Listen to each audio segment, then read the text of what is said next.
वालेकुम ख़वातीन और हज़रात, सबसे पहले आपकी आमद का बहुत बहुत शुक्रिया। और आप यकीन जानिए ये हमारी अमेरिका का जो टूर है, जो हमने 5 सितंबर को स्टार्ट किया था, हमारा 11वां फंडरेज़र है डिफरेंट कंट्रीज़ में, शहरों में आपके। और मेरा सिलसिला कैसे शुरू हुआ, डेफ रीच से। गुलिस्तान जौहर में एक बहुत ज़बरदस्त स्कूल है डेफ रीच का, उसमें 400 से ज़्यादा बच्चे पढ़ते हैं। तो मेरे नसीब अच्छे थे, मैं इसलिए कह रहा आई वाज सो लकी कि मैंने 1 साल से ज़्यादा अरसा हुआ वहाँ का विज़िट किया। और आप यकीन जानिए वहाँ 400 से ज़्यादा बच्चे थे, लेकिन कोई आवाज़ नहीं थी, सिर्फ चिड़िया के चहचहाने की आवाज़ आ रही थी। वाह, सारी क्लासें वैसे ही चल रही थी जैसे आम स्कूल की चलती है। कंप्यूटर क्लास थी, कुकिंग क्लास थी, हैंडीक्राफ्ट्स, हर चीज़ वहाँ मौजूद थी। तो आप यकीन करें, मैं I was in my tears, जज्बात की वजह से, क्योंकि आपको पता है फनकार ज़्यादा जज्बाती होते हैं, लेकिन मैं इतना जज्बाती नहीं हुई, मैं आपको पहले साफ बता दूँ। लेकिन डेफ रीच जब मैंने स्कूल विजिट किया तो it was out of this world.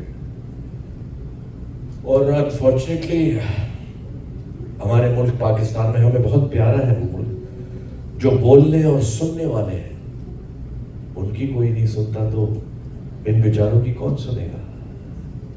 तो यही चीज़ ने मुझे मोटिवेट किया। और मैं हैरान था कि एक अमेरिकन 36 बरस से अपनी बेगम साहिबा के साथ, जो फिलिपाइन से ताल्लुक़ रखती है, उन्होंने 13 से ज़्यादा स्कूल बना दिए पूरे पाकिस्तान में। और अब मैं ये बात कर रहा हूँ आपसे क्योंकि हम सब औलादों वाले हैं, हम बच्चे हमारे अपने भी हैं, हमारे पोते पोतियाँ, नवासे नवासियाँ सब हैं, और सब सेहतमंद हैं, अल्लाह का कितना करम है। उन माँ बाप पे क्या गुजरती है जिनके बच्चे बोल नहीं सकते, सुन नहीं सकते, ज़रा सोचिएगा। और ये किसी भी माँ बाप के लिए दुनिया में सबसे बड़ा इम्तहान है कि कोई ना कोई डेफिशिएंसी उसकी औलाद में हो। तो हम खुश नसीब हैं, आप सबका बहुत शुक्रिया। अब मैं जो फाउंडर है डेफ रीच के, जिन्होंने मुझे कायल किया, जो मैंने देखा, और कराची आना हो, लाहौर आना हो, केपी आना हो, तो स्कूल्स हैं मौजूद, आप ज़रूर विजिट कीजिएगा, फिर आपको पता चलेगा कि मैं क्या कर रहा हूँ। और अभी रिचर्ड जो आपको इंट्रो देंगे डेफ रीच का, मज़ा आ जाएगा। रिचर्ड प्लीज, जबरदस्त तालियां, प्लीज जरा हाथ उठाइए ना तालियों के लिए। वाह, ये हुई ना बात। थैंक यू, थैंक यू, बहुत शुक्रिया।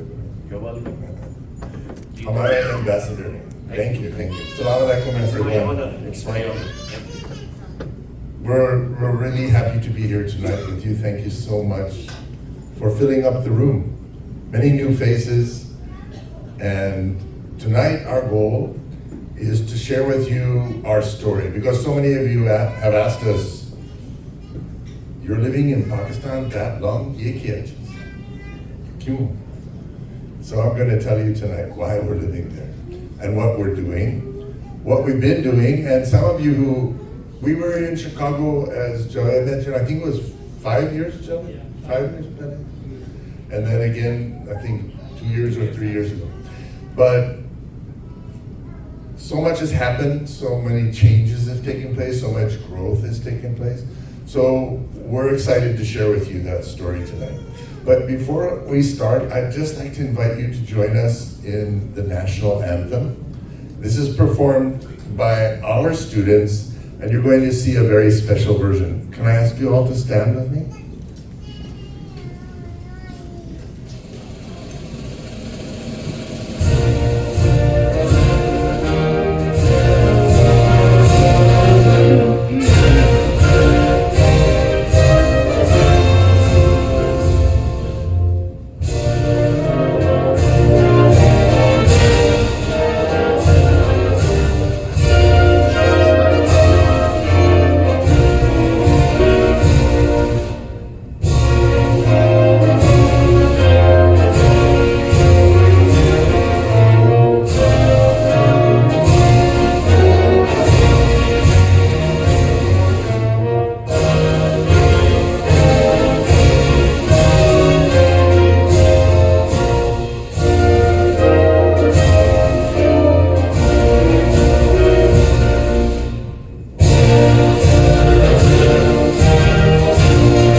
you clap in sign language? Tonight we have to learn some, yeah? Because when you are in a group of deaf people, in a way you're the one who's really handicapped because you don't speak their language, right? If we look at the deaf community not as a disability group, but as a minority culture that just speaks a different language. And if we can give them education and skills training in their language, then they can do anything. And that's our goal, to make education a reality for deaf children in Pakistan. Actually, we can leave these lights down, please, because it washes out the slides. Thanks. And Heidi and I started this work because you can't see me now. I'm dark. Now I'm the voice in the wilderness. Yeah. Heidi and I started this work because we're parents of a deaf child. And we came to Pakistan in the late 1980s, in 1989. And just to give you a little context, Pakistan is now the 5th largest country globally, population-wise. But when we talk about the number of deaf children in Pakistan, it's a very concerning number, because we have over 1 million children and hardly 5% have access to education. That's a huge gap. If we look at how deaf children are taken care of here in the US, every child not only has the right to education, but they have access. But sadly in Pakistan, even though the rights are there, the access is very lacking. There's very few schools, and the schools that do exist in the main urban areas, the private schools, only take care of a very small number of children who can afford to go. The other schools in the provincial areas are government run, and sadly they're not run very well. They only go up to grade 8, and the quality of education is not very good. So you've got thousands and thousands of children with so much potential to be contributing members of society, yet without education, there's no empowerment. So Heidi and I came to Pakistan in 1989, and the reason we were there, someone was asking me, why did you end up in Pakistan? Well, we didn't actually plan it. We were both working in the social development sector. As Beroz mentioned, Heidi's from the Philippines. We were working there. And while there, we were invited to come to India. So we went and spent a few years in India. We were in Ahmedabad, and Delhi, and Mumbai, and so many places. And while there, we got a letter from a colleague whom we knew who was in Karachi doing a project. He said, can you guys come and help me for a few months? And we were young and adventuresome, so we said, sure, let's go to Pakistan. And we arrived at a very auspicious time. It was right after Zia's time in government, yeah? And while they're helping on this project, we were given by a friend, a business friend of ours, gave us a small one-room center office space in Sadr, at Regal Cinemetro. Anybody know where that is? I see the smiles. Very congested, right? And our office space was up on the 5th floor. And the lift never worked properly, right? So we walk up those 5 steps with the pond stained corners. Yeah. And we started our first little center there, and we called it Deaf Reach. And this was that first center. We had 20 students, teenagers, because our son was a teenager. And he wanted to invite some of his friends, and they all wanted to learn English and help them find a job. And you can see Heidi would teach the ladies, and this guy here was working with the older boys. There's a little more patla there than now. It's all that Pakistani khana. So, and after a few months, some parents came to us who And they said, "Sir, Mehrbani, wo hamare bache deaf kya kare?" I said, "Okay, bring them over." "Oh, sir, they're living very far away. We're in Baldia town." I said, "Oh," so we found a donor who sponsored a van, and we started our very first primary class. And that was our very first van in our very first primary class. And from these small beginnings, this project has just grown exponentially over the years to where we're now located in so many parts of Pakistan, providing education and empowerment and employment for deaf children and the deaf adults, young deaf adults. So I want to share a little video that gives you a bit of an update now. If we fast forward 36 years, Pero you told them we've been living in Pakistan for 36 years, yeah? Yeah, that's amazing, no? You know, I look out and I see all the Pakistani Americans, but Heidi and I were American Pakistanis. MashaAllah. Shukriya. And we've been through everything. We were there through 9/11 and the Gulf War and Hakiki and MQM fighting, you know, all the shutter down strikes and so many stories I could tell you. But we don't have much time, so I'll stick to the main point. But we survived it all. And you know, it's funny, somebody sent me a little clip from YouTube the other day, or Instagram, one of those, and it was clips of Karachi, you know, like riding motorcycle with 4 or 5 people on it, and, you know, walking through the flooded streets, and, you know, driving your car around a camel and a donkey and all these funny things. But the point of the video said,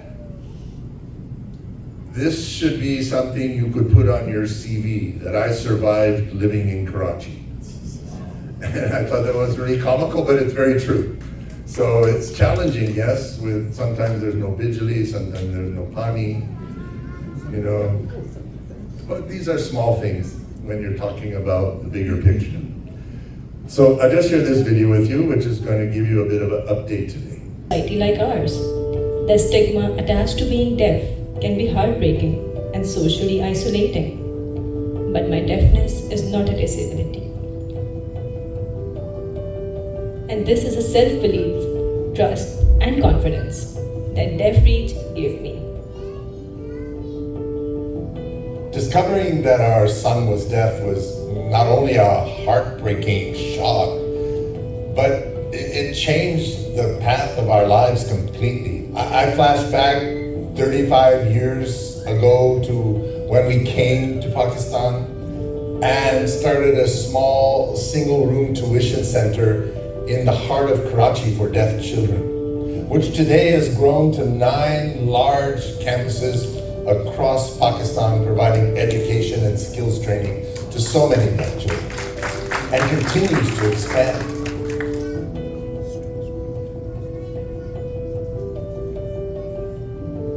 DeafReach schools, training centers and colleges provide academic education and skills training for the deaf community in Pakistan. Our state-of-the-art facilities provide a range of opportunities where our students can unleash their hidden talents and potential. Each student is provided with free of cost transportation up to a 50-mile radius, daily hot meal, books, stationery, and vocational materials. A training program for parents to help them communicate with their child. And DeafReach is now expanding, creating a network of satellite schools that are reaching remote areas where deaf children have no access to education. Once the education cycle is complete, DeafReach's job placement program assists our alumni students to find meaningful job opportunities and become financially independent. But that is not all. DeafReach is the pioneer in documenting the national sign language, creating the first ever online digital Pakistan Sign Language Dictionary. In In addition, DeafReach has developed digital sign language education resources that can be accessed by deaf children anywhere in the country, whether in or out of school. DeafReach's online resources will be instrumental in reaching the over 1 million deaf children in Pakistan, where presently less than 5% of these children have access to education. This remarkable nationwide service will benefit our country for decades to come. It is this commitment to service and our dedicated efforts that enable children like Aliza to go to school and fulfill their dreams. Our goal is to ensure that no parent of a deaf child is left without information about their children's needs, and that no deaf child is left without access to literacy and learning.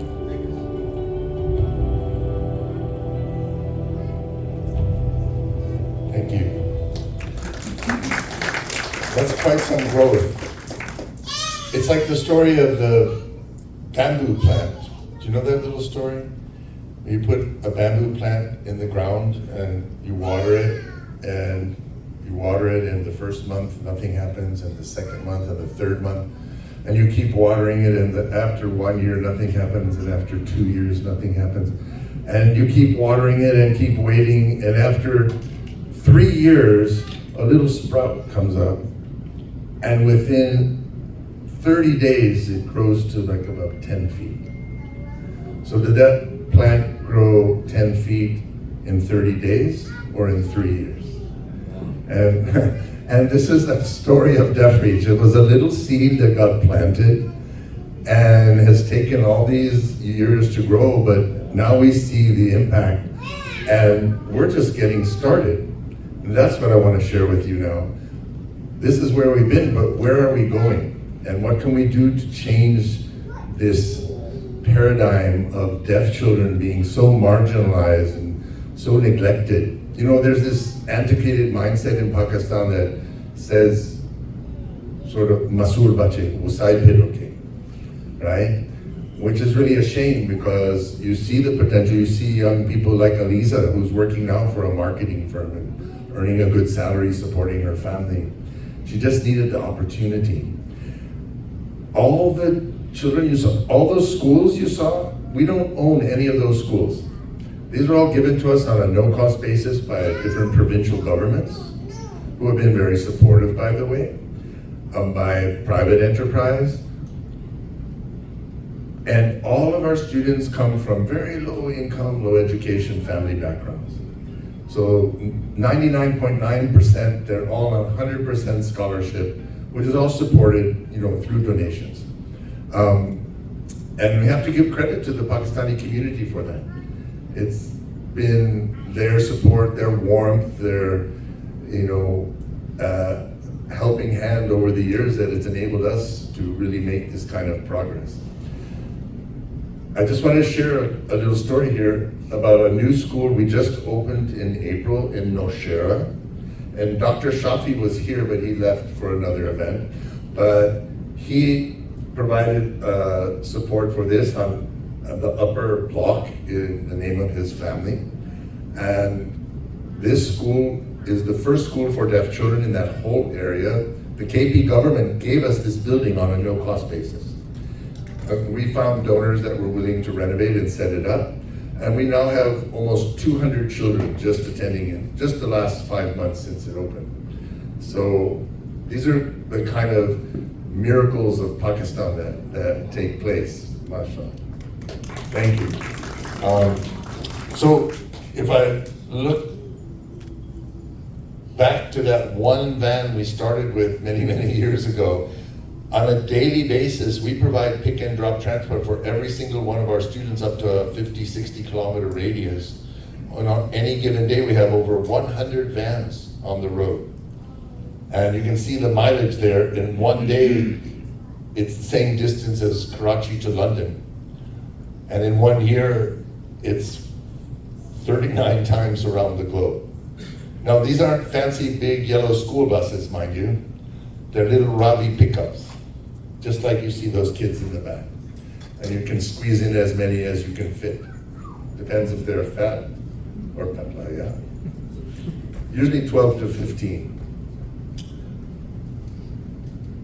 I'm proud to share a little testimony here of something that just took place at the beginning of September. Our students in rural Sin sat for the government board exam, and for the first time in history, 2 deaf students got the 2 top positions, competing against almost 2,000 students from mainstream hearing schools.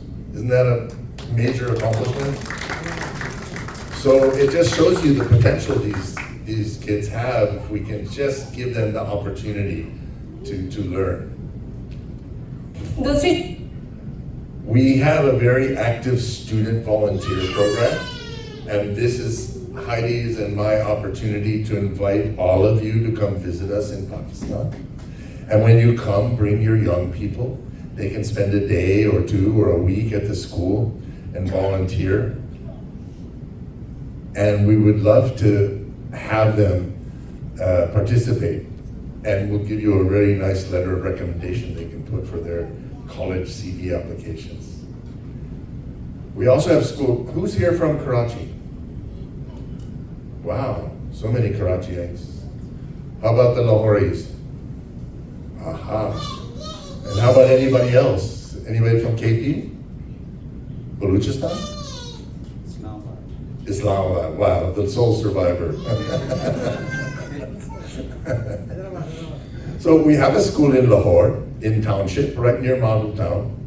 That was set up by Syed Babar Ali Packages, who's been one of our supporters there. So if you come to Lahore or you come to Karachi, we're more than happy to entertain you and show you around. As that video mentioned, not only do we provide education, but we provide a service to the larger deaf community. There's so many young people, young adults that never had the opportunity to go to school, and they need jobs, they need livelihood, so they can become self-reliant. And in the last few years, we've provided over 2,700 jobs across so many different industries. Those of you from Lahore might recognize this one down here, Sapphire Textile Mills.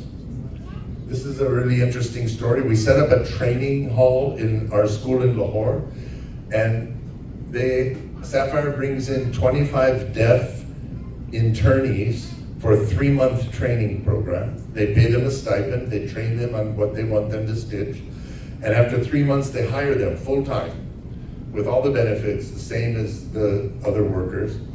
And to date, in the last 2 years, they've hired over 425 young deaf men and women. So these are young people who are now, instead of being a burden on their families or on the state, they're self-reliant, supporting themselves, enabling them to start their own families. Really exciting.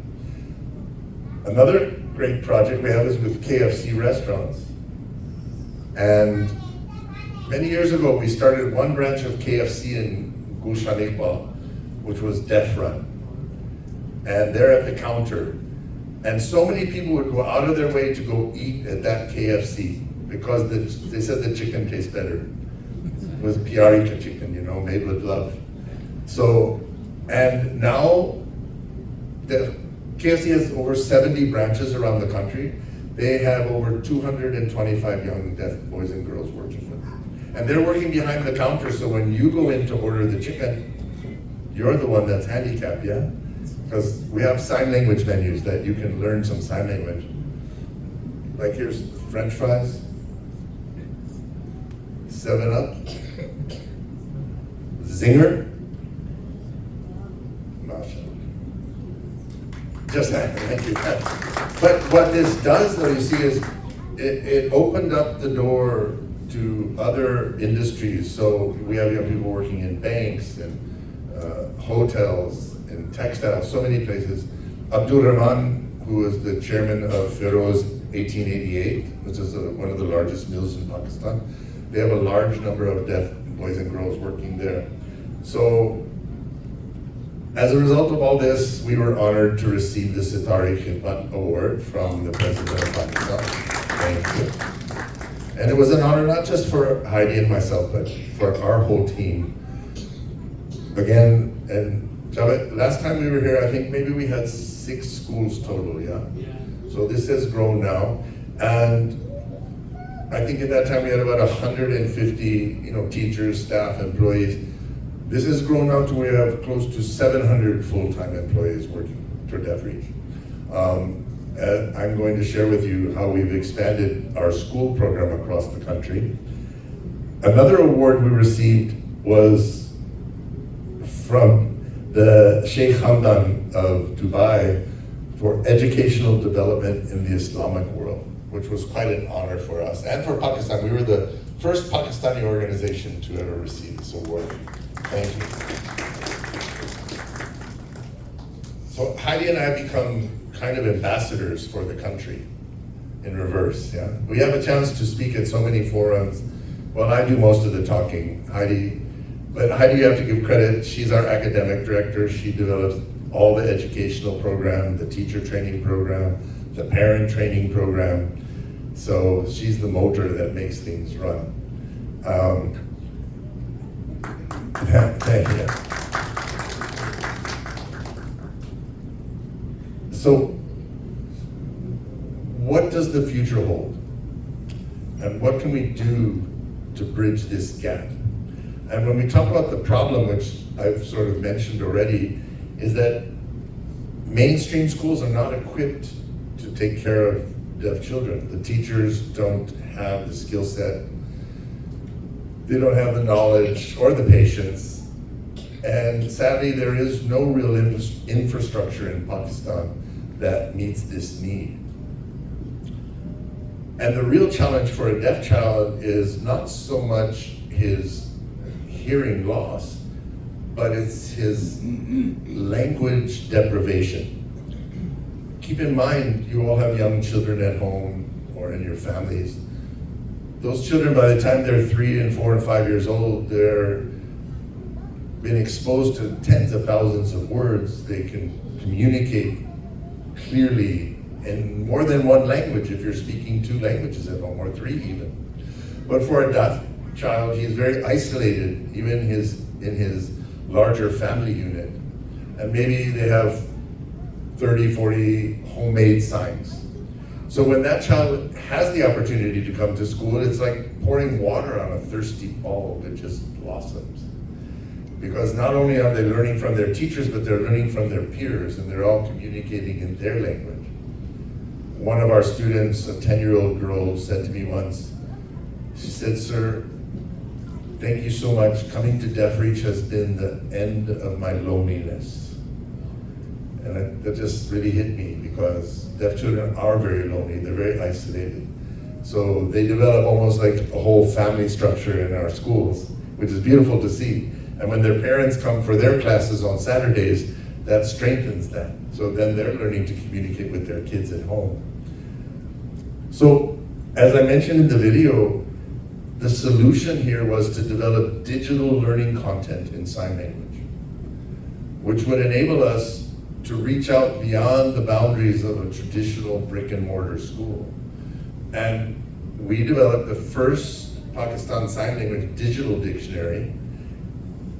And it started with just 1,000 words, and it's now grown to over 7,000 words. It's very organic, and we keep adding to it. And I'll just show you a little bit what that looks like. Green,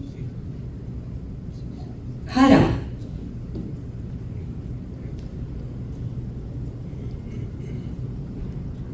Muhammad Ali Jinnah. Muhammad Ali Jinnah. And for all the Lahoris, Allama Iqbal. That's the sign.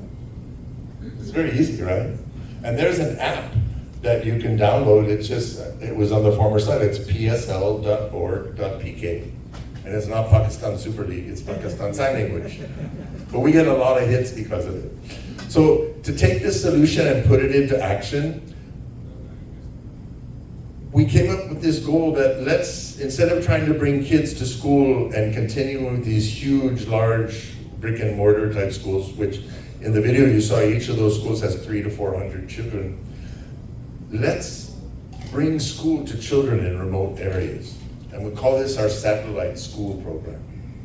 And the model is that we would identify a group of deaf children, say 20 to 40 deaf children in any remote area, rent or construct or utilize some underutilized space, set it up with solar power, kyunki bijli nahi hai, bandwidth nahi hai. We would hard load a hard drive with digital content and furnish a small school that children in that area could then come to.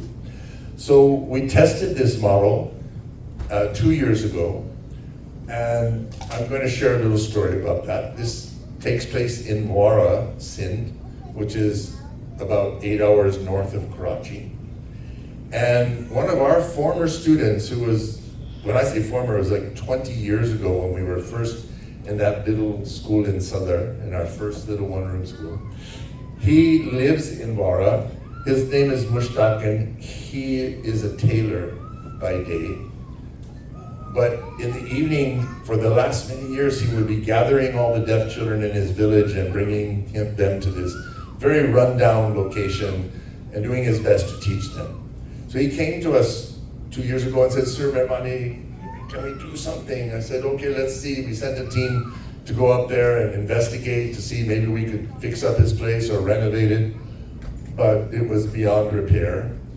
So the solution was we rented a small house, set it up as a school, and voila, we have the Muara Deaf Reach School, satellite school there. And there's 25 children that were, thank you, 25 children in that area. The very first thing we did was we took them all to buy shoes and set up and get uniforms made for them. And this was their first day of school in September last year. And you can imagine how happy they were, not just them, but their parents, their families. You know, this was an amazing opportunity for them. And I want you to see the classroom setup. It's really nice, very simple, but good quality furniture. As I mentioned, we have solar power, which runs LED lights, LED fans, clean water. And the model for this is that there's a donor family that would sponsor this with their family name.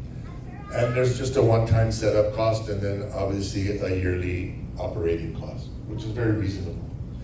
So now this school has entered its second year and more students are coming. We're adding another classroom. And it's really exciting to see that for the first time ever, these children are getting an education. So what happened was, we set up in 2 years ago, in 23 and 24, we launched this project in 9 locations to test the model. And last year, on our visit to the US, we did a similar tour like this, and we raised enough support to open 40 new schools. And those schools are opening this month as we speak. They were supposed to already have been open, but due to the floods, everything got a bit delayed. But within the next few weeks, these 40 schools will open in these locations that you see here. And we're very excited about this because these are, again, similar to Vara, similar situation, kids that have never ever had the opportunity to get an education. And you know, it's interesting because it's not like they're all 4 and 5 years old. They range in age from 4 up to 15, but they're all starting at the same level. So it takes a little while to juggle the class space, but it all works out in the end. So just as I mentioned, these 40 schools are opening. This one has opened already just 3 weeks ago, and they sent a video, so I'd just like to share what that looks like.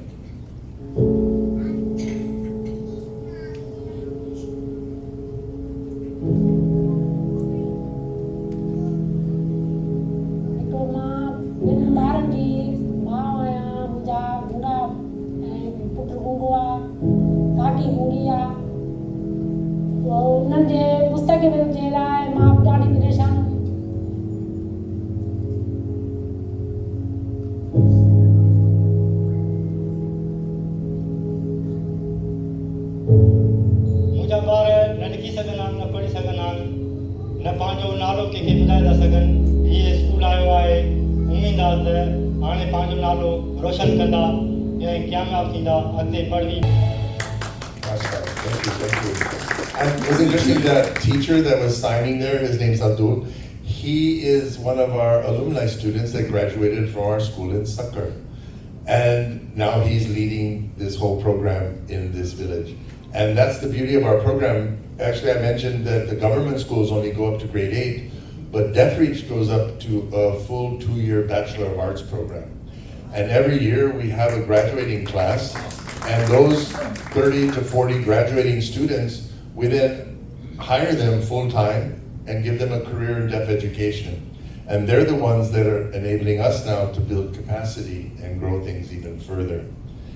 So that was just a little example, and that's basically what each one of those 40 schools is going to look like. Next time I come, I'll bring you some new videos. I just want to also say a big thank you and introduce our board members here, Irfan and Saeed and Amin. I think you already mentioned them earlier, but this was their support and their vision, having us do these tours in the US to raise these funds and create these opportunities for children, and we want to give them thanks and credit for that. And I'm proud to say we're in now over 100 locations across Pakistan. Yeah, that's a bada, mashallah. Based on from where we were some few years ago. And we're now the largest organization working for the betterment of deaf children across all of Asia. And I think that's a feather in Pakistan's cap, yeah. And just to mention also, this is exciting, you know, the Pakistan Sign Language Dictionary we created, it's online and available free of cost. And now we've been getting queries from other countries saying, can you create this for us? Because in our school, we have our own media team, we have our own IT team, they do all this in-house. And just last month, we signed an MOU with Uzbekistan to create a sign language dictionary for them. Yeah, so now Pakistan's gonna be a service provider, inshallah. Global service provider. I just like to close my time with this little quote. It says, someone is sitting in the shade today because someone planted a tree a long time ago. And I think that's very meaningful. I think you see all the fruits of those seeds that were planted long ago when you see these happy smiles on the children's faces and the change that happens in their families. So thank you so much for your time and attention. I'd like to ask Amin to come and take the mic. It's really been an honor and a pleasure. Thank you. Yes, questions, anybody that has any? What is your succession plan? Oh, wow, I love that question. Because I'm an old man? We are all getting old. Yeah, bilkul. How old do you think I am? Pakistan keeps me Depending young. on how your wife feels. Exactly. Pakistan keeps us both young, actually. But actually, that's a great question. No, our son, who you saw in that video, he passed away in 2004. But this is his legacy. And his younger brother, who's now grown, has been with us over the years in Pakistan. So our son, his name is Aaron, he's there. He's heading up this whole sign language development project. And our daughter, Nishal, she grew up in Pakistan, came to the US, graduated university, and came back to Pakistan. So our succession plan is those two second generation theories, as well as our team. We have a large team, and we have a great board, we have a great North American team, so I know this is going to outlive us, You inshallah. mentioned Warren Buffett. He put the succession for him, although you were about the same age as he Yeah. is, you know, but still, I think you need to. No, it's something we think about a lot, but we're building that now as we move forward, because we don't want this to be dependent on us, obviously. So, I mean, thank you. Any other question though, before we, please, Joey. So, a Pakistani child with sign language efficiency, how he or she can communicate with the other sign language. Okay, so from USA. yeah, so that's a great question. Sign language is not universal, it's indigenous to every country.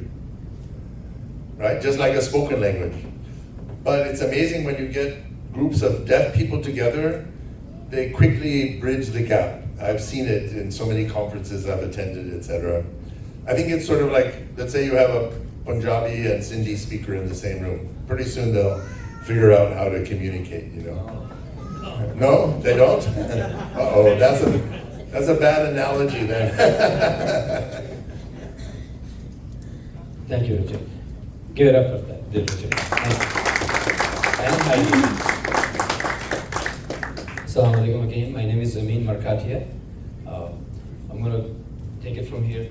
As Richard mentioned, mashallah, their school system is growing, but there are millions of students or potential students in the country, and I'm not sure how can we reach to all those schools. And as you mentioned, that we are starting the satellite school program. Right, as he said, we have 9 main campuses, and those campuses are converted into capacity buildings, so that's where the teachers are produced, or next generation of mentors and teachers will come out of these schools. As you saw, 49 satellite schools. This program started 2 years ago. Obviously, I don't know how many schools we need to support 1 million kids, but at least if we have enough schools. These are the cities we have in 2 years, mashallah, have established chapters. So Deaf Reach has been recognized and been supported in all those cities in the last 2 years. So we've been traveling a lot, and thanks to Richard and Heidi, they're coming from Pakistan, and we're dragging them, Saeed, Afan, and myself, and our local teams, mashallah, and you see, Jawad Bhai said, now new generation of supporters are coming. We probably need 300 schools, satellite schools, to have presence in remote areas, to have access to some sort of education. We don't know how, maybe it's just like a smaller system school we have right now, 2 or 3 rooms, maybe they'll grow into 4 or 5 room schools of 50 and 100 students, but we need to plan at least 300 schools nationwide in Pakistan. So, and this year our goal is to have 100 schools. Now, just so you know, September, this month, the new school year started already. So the schools that we're going to talk about now, they will be established next September. And so these schools are between now and inshallah we'll have more than 100, because it seems like the very first year we have in September, we went to 10 cities and we probably have more than half covered already. And we're going to come back in different cities inshallah next few months. So 100 schools inshallah we'll have it between the now and the next school year. As Richard mentioned, there's a small cost. I'm just going to go to little economics of how it works. Set up a small satellite school costs $13,000 one-time cost, and that gets a school, building set up, paint, furniture, like you mentioned, solar panel, plasma, and then to run that school, it costs approximately $1,000 a month. That includes a teacher's salary, some other staff, and some of the basic needs for students right now. So it's a one-time cost, so whatever we're going to talk about, the setup cost is going to require between now and September next year. So it's not like right away, but between now and September, that will be because school's not going to start till next September. So technically speaking, it's $12,000, $13,000 one-time cost, and $12,000 a year, subsequent years is going to be $12,000. So if you look at it, it's going to be $12,000 starting from next year, every year. You can have a school with your parents' name or your grandparents' name or your family foundation. So I'm going to just want to want to come up here, please. So जो हमारा school है, basically अगर जो pledge भी करते हैं, वो this doesn't have to be right away today because we have few months to build. We can identify a location. We're going to find out. There's a second mic there. So we have to identify a location. Then we have to find enough students in those areas, and then we're going to establish. They're going to contact you to find out what city, if you have a preference of a city where you should have a school, and if we have enough students there, inshallah, then we'll have a school.